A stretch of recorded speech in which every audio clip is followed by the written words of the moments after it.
நான் வந்து அந்த மேடையில் பேசும்போது சிரிச்சுக்கிட்டே இருந்த வெற்றி ஒரு டைமில் திடீர்னு ரொம்ப அமைதியாகி மூஞ்சில் கை வச்சு தான். அது எல்லாம் நினச்சாங்க அவன் மூஞ்சி சொல்லிச்சின்னு இல்லை, வெற்றி என் மேலே இருந்த ஒரு கம்பேஷனில் he felt very bad actually.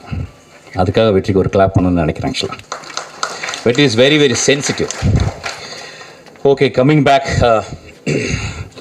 Sorry கேட்கணுமா, பகிரங்க மன்னிப்பு கேட்கணுன்னு வந்திருக்கேன் நான்.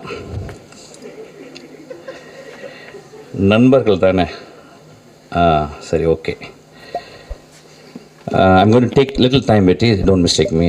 Don't stop me. Actually, I think I should also speak from my heart and my pedestal. முதலாவதாக நான் நன்றி சொல்வது எனக்கு மிகவும் பிடித்தான பாடலாசிரியர், எழுத்தாளர், சிறந்த பெண்மணி தாமரைக்கு.